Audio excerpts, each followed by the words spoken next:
Kami dari kelompok 11 dari kelas 3D ingin memaparkan terkait pasal 9, 10, dan 11 yang ada di buku Mukadimah Ibnu Khaldun, tepatnya perihal perdagangan. Jadi teman-teman, seperti yang sudah dijelaskan oleh kelompok-kelompok sebelumnya tentang buku Mukadimah ini, Mukadimah itu adalah kitab yang berisi tentang kehidupan sosial dan lain-lain. Nah, salah satunya yang ada di dalam buku Mukadimah ini adalah tentang perdagangan yang akan kita sampaikan, yaitu terkait apa itu perdagangan, kemudian bagaimana metodenya, kemudian karakter apa saja nih yang harus ada dalam seorang pedagang gitu. Terus apa aja sih problematika tentang karakter ini, dan kita juga akan membahas tentang mukayasah atau trik dalam perdagangan. Nah, materi yang pertama akan disampaikan oleh Catur. Silakan. Baik, di sini ada pengertian perdagangan. Menurut Ibnu Khaldun, perdagangan adalah sebuah usaha yang sah untuk memperoleh atau meningkatkan pendapatan dengan mengembangkan produk yang dimilikinya.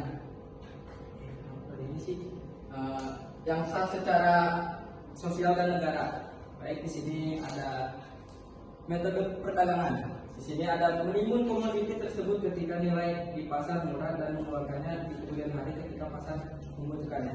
Jadi contohnya seperti kita membeli emas di tahun sekarang dan dijual 10 tahun ke depan, yang dimana emas tersebut akan meningkat harganya. Yang kedua, kemudian ada mengekspor ke kerajaan lain di mana komoditi dihargai lebih tinggi. Contohnya ketika kita mengekspor barang ke negara lain yang dimana barang tersebut di negara kita harganya cukup murah, tetapi ketika kita mengekspornya ke negara lain itu akan menjadi lebih tinggi. Jadi ada jenis-jenisnya. Barang tersebut berupa tepung atau hasil pertanian, binatang, ternak maupun kain. Itu yang sudah saya jelaskan tadi. Selanjutnya di sini akan dibahas oleh teman saya. Nah, selanjutnya adalah karakter yang pantas menekuni perdagangan. Jadi ketika seseorang mau menjadi seorang pedagang, ada beberapa karakter yang harus ada di diri dia. Nah, di antaranya itu ada 3. Yang pertama, dia harus memiliki keberanian. Kenapa? Agar ketika dia harus menyelesaikan suatu persengketaan di hadapan pengadilan, dia bisa menyelesaikannya dengan baik, dengan berani dan tidak terpicu. Kedua, itu dia harus memiliki perhitungan yang cermat dan valid agar dia tidak dicurangi dalam berdagang itu. Kemudian dia juga harus siap untuk menerima kebijakan pemerintah yang salah. Nah, di poin nomor 3 ini juga bermaksud seorang pedagang itu harus tegas dan harus berani mengambil sikap gitu. Selanjutnya ada problematika karakter. Jadi ini adalah karakter yang mungkin akan menjadi problem di dunia perdagangan. Yang pertama adalah kejujuran dapat dikatakan sedikit pada masyarakat sehingga banyak menjerumus pada penipuan.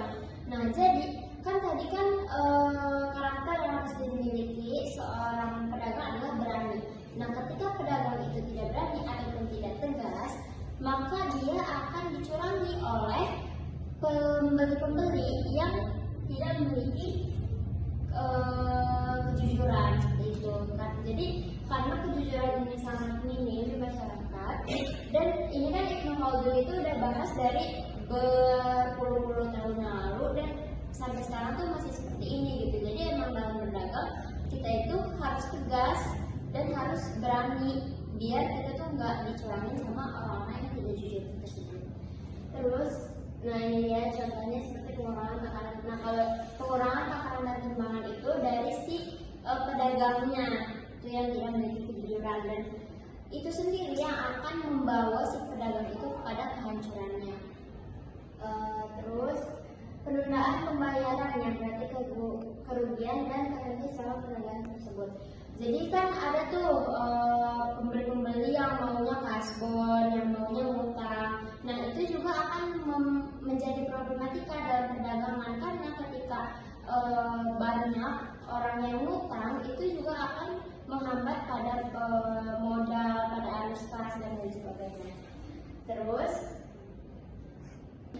kemudian mereka yang tidak memiliki ketegasan, kewibawaan, dan jiwa wirausaha disarankan untuk menjauhi profesi ini karena tadi mereka memiliki resiko untuk kehilangan modal ataupun menjadi korban kecurangan. Selanjutnya akan dijelaskan oleh Anissa.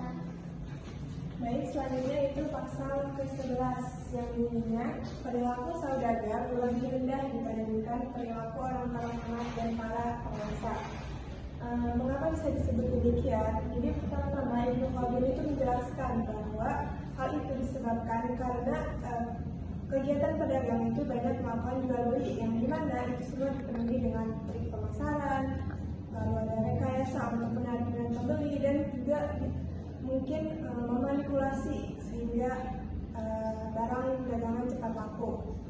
Kemudian jika para pedagang tidak melakukan hal-hal tersebut, maka akan sulit untuk bertahan dan bersaing di era perdagangan dulu hingga sekarang.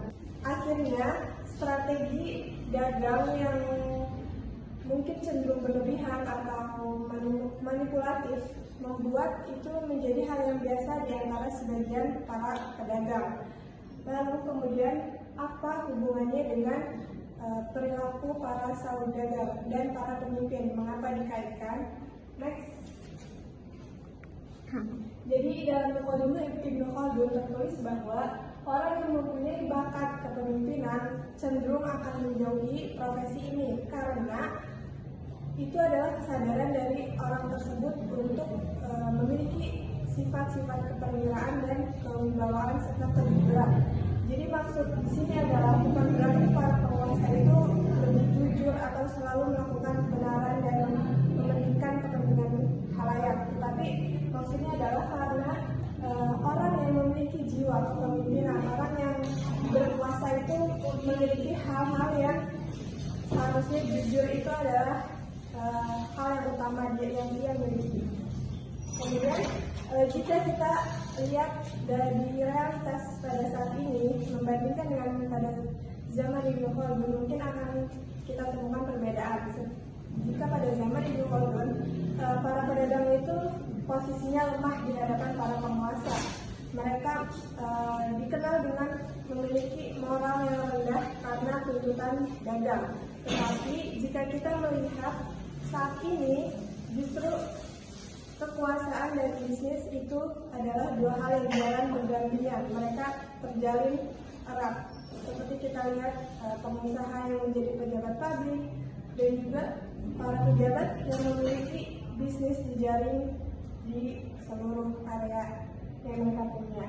Jadi kurang lebih kesimpulan dari pasal 11 itu